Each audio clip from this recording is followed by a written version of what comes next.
존경하는 국민 여러분, 우원식 국회의장입니다. 비상계엄과 대통령 탄핵 심판이라는 힘든 시기를 보내고 있습니다. 가장 큰 어려움을 겪고 계신 국민 여러분께 늘 송구하고 안타깝습니다. 아직 절차가 진행 중이지만 이제 결론을 향해 가고 있습니다. 어떤 결론이든 지금의 이 과정이 우리의 헌법과 민주주의를 더 단단히 세우는 디딤돌, 대한민국의 새로운 전기를 마련하는 계기가 되어야 합니다. 이 분명한 목표에 우리 모두의 지혜와 협력이 모이고 그리하여 국민의 일상이 조금 더 편안해지기를 바라는 마음입니다. 헌법재판소가 마은혁 헌법재판관 임명에 관해 최종 판단을 했습니다. 이틀 전에는 대통령 탄핵 심판에 대한 변론이 종결되었습니다. 두 개의 사건이지만 국가 공권력의 헌법 준수를 위한 재판, 즉 헌법의 실현을 위한 재판이라는 사실은 같습니다. 먼저 오늘 헌재 판결로 국회가 선출한 헌법재판관을 대통령 권한대행이 임명하지 않는 것은 국회 권한을 침해하는 것이라는 사실이 확인되었습니다. 대통령 권한대행은 임명 절차를 조속히 진행하여 헌법재판소 구인체제의 복원을 매듭짓기를 요청합니다. 대통령 탄핵 심판은 최종 선거를 앞두고 있습니다. 그동안 국회는 탄핵 소추의 청구인으로서 충실하게 변론에 임해왔습니다.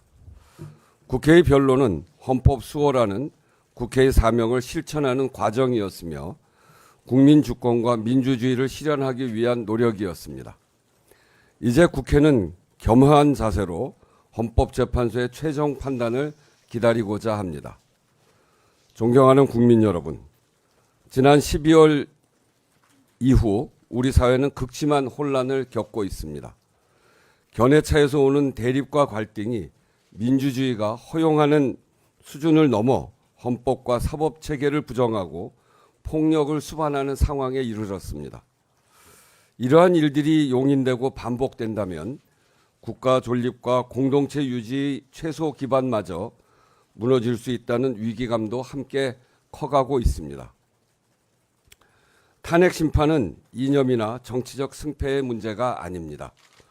헌법재판소가 판시했듯이 탄핵 제도는 누구도 법 위에 있지 않다는 법의 지배 원리를 구현하고 헌법을 수호하기 위한 제도입니다. 이 사실이 매우 중요합니다. 이러한 헌법 제도에 대한 국민적 신뢰와 지지가 더 이상의 혼란과 위험으로부터 민주공화국을 지키고 국민의 일상을 보호하는 힘이기 때문에 그렇습니다. 치유와 회복의 과정도 바로 여기서 시작될 것입니다. 우리 국민이 헌법과 민주주의를 지탱하고 있는 한 대한민국은 반드시 오늘의 위기와 상처를 극복하고 더 확고한 민주주의 국가로 나아갈 것입니다. 전 세계가 우리를 지켜보고 있습니다. 대한민국은 민주적이고 평화적인 방식으로 헌정 질서를 회복할 역량이 있습니다. 식민, 분단, 전쟁, 독재, 그리고 외환 위기를 극복하고 대한민국을 선진국으로 만든 우리 국민이 있기 때문입니다. 정치적 견해의 자유를 존중하지만 폭력은 배제하고 상대방을 비판할 권리를 존중하지만 혐오를 반대하는 성숙한 민주주의로 한 걸음 더 나아가야 합니다. 위기에 처한 세계 민주주의에도 희망이 될 수 있을 것입니다. 모두의 자부심이 될 그 길에 정치와 국회의 소명이 있다고 믿습니다. 헌법재판소 이야기가 나와서 이 기회에 한 가지 더 말씀드리겠습니다. 국회는 지난 연말 국무총리 한덕수에 대한 탄핵 소추안을 의결한 바가 있습니다. 이 안건의 의결 정족수에 관한 권한쟁의 심판이 진행 중에 있습니다. 국민적 관심이 많은 사안인 만큼 최근 헌법재판소에서 제기된 두 가지 점에 대해 국민 여러분께도 직접 설명드리고자 합니다. 먼저 탄핵 소추안의 본회의 의결에 앞서 이 안건을 법사위에 회부하여 조사할 수는 없었는가 하는 점입니다. 탄핵 소추안의 법사위 조사는 본회의 의결로 가능합니다. 법사위 회부 동의안이 안건으로 제출되었다면 의장은 국회법에 따라 당연히 그 절차를 진행하였을 것입니다. 그러나 이 안건은 제출되지 않았기 때문에 본회의에서 심의할 수 없었습니다.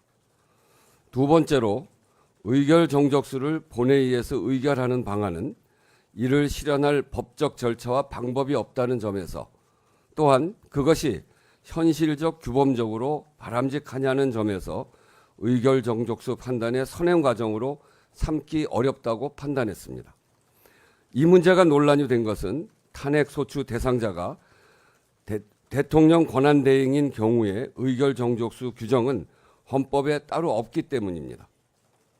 결국 헌법 해석의 문제인데 이를 국회가 의결로 정할 수는 없습니다. 헌법, 국회법 어디에도 특정 안건의 의결 정족수를 정하는 안건을 상정할 절차와 방법이 없기도 합니다. 서로 방법이 있다고 하더라도 바람직하지 않습니다. 의결 정족수를 결정하는 의결에도 정족수가 필요한데 여기에는 국회법에 따라 일반 정족수가 적용될 수밖에 없습니다. 그러나 가중 정족수를 주장하는 입장에서는 수용하기 어려울 것이므로 오히려 분쟁을 증폭시킬 가능성이 분명합니다. 무엇보다 헌법 해석의 문제를 국회 의결을 통해 해결하는 것은 국회의 정당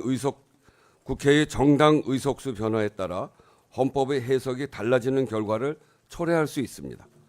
헌법의 안정성을 해치는 일입니다.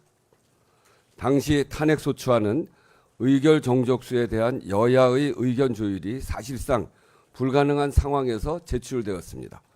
따라서 의장은 현행 법규와 헌법 학회, 국회 입법조사처의 의견을 종합적으로 검토하여 이를 판단하고 의사 진행을 하였습니다. 국회법에 규정된 의사 정리의 직무를 책임 있게 수행한 것입니다. 민주주의를 지키는 힘도 더 단단하게 세우는 지혜도 국민 속에 있습니다. 그래서 대한민국은 강합니다. 지난 역사를 통해 대한민국이 증명해 보인 사실입니다. 앞으로 얼마간의 혼란과 고통은 불가피하더라도 국회를 대표하는 국회의장은 이 사실을 절대 놓치지 않을 것입니다. 국민의 뜻으로 길을 내는 민주주의, 국민의 삶으로 증명되는 민주주의를 실현하기 위해 최선의 노력을 다하겠습니다. 이상입니다.